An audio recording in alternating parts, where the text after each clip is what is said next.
So from day one, our vision was to own and operate our own place. We had worked for a number of different people, and most of them very good experiences, but ultimately wanted to be our own bosses, to be able to create our own vision. So I have been in hospitality my whole life. I went to school for it. It's always what I wanted to do.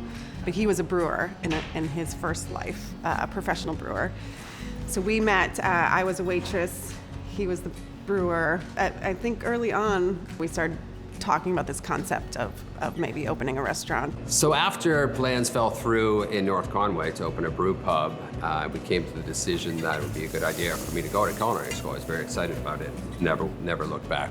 One of the things we really wanted to do was to own the building that we were to open a restaurant in so that we could control our future, and looked at 555 and immediately this could work. We get asked about 555 and it is obviously the address. We came up with so many names that were just given to us, and now people wanted their name to be used, and they were this and that, so we took this easy way out and called it 555. And I would say 555 is, the concept was always to be farm to table, and it still is today. But we went in with a very open mind in that we were going to listen to the customer, and the customer was going to determine what do they want. The cuisine at 555, it's ever changing, it's evolving, it's devolving at times and becoming a little simpler. We have great chefs that really love the food. They are voracious in their appetite for reading and for information, and they'll bring it to me, really, and I'll say, absolutely, that sounds fantastic, and oftentimes it works out. And you have plans to put this on the menu? I do. I think success, whether it's short-term or long-term, is in a lot of the people you hire, how you treat them, the operation you run, the culture. Since it has been around for 17 years, we work very hard at coming up with ideas to keep it fresh, make some fairly major changes every year. Bought the building next door and expanded to have a lounge and bar area. We took our apartment that we used to live in and made that a private dining room. We've had people coming in for 17 years. It's crazy. We've had people that came in with their kids, and now their kids have graduated college, and it's absolutely insane. Keeping them happy, recognizing their likes and dislikes, always finding a place for them to be there, be that place that people think of. When they think of important events, they know that they can trust us to make it special.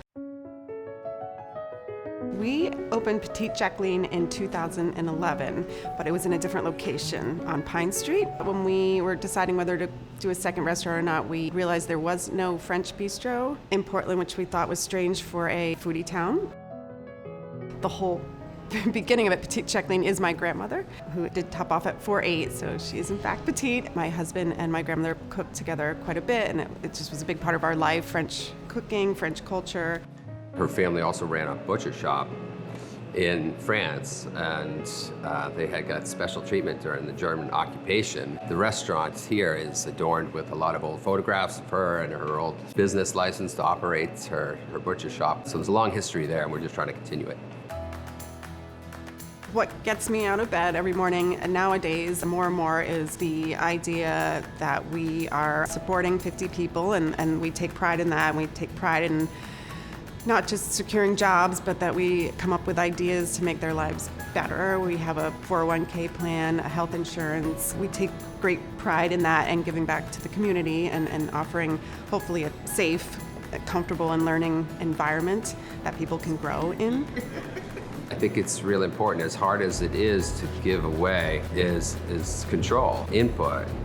Allow them to come up with ideas and to implement them, whether it be a menu item, a dish, or a drink, or a program at the bar. Most important thing, the thing I think I like the most about what we're offering is that the friendships that we've actually cultivated. People just coming in by chance to try our restaurant, really liking it, really like what we do, and they keep in touch and they come back, and now we go out to other restaurants with these people, and it's a legitimate organic friendship. It's great. A lot of people ask us how you work with your spouse every day. That's a big question for over 17 years, and I really couldn't imagine it any other way. Working in this business, the greatest part about it is that no 2 days are the same. So you really don't get stale. It is a is there's always a challenge, there's always something coming up, there's always an idea that you're looking to put into play. So we have really enjoyed working side by side, even though a lot of days we don't see each other at all because there's 2 restaurants and 2 kids. When we were told that we were Restaurateurs of the Year, it was a bit shocking because I'm actually on the committee that chooses the awards, and they were hiding it from me the whole time. To hear the news that we were announced as Restaurateurs of the Year, I feel personally that I'm just piggybacking on Michelle because she has been really the driving force in the past few years for both restaurants and also just an advocate for the industry. So I think it goes beyond just restaurateurs. I'm absolutely delighted, but I really think the honor is for Michelle. Interesting year to be receiving this award. Obviously, we'd rather be celebrating with all of you at the gala.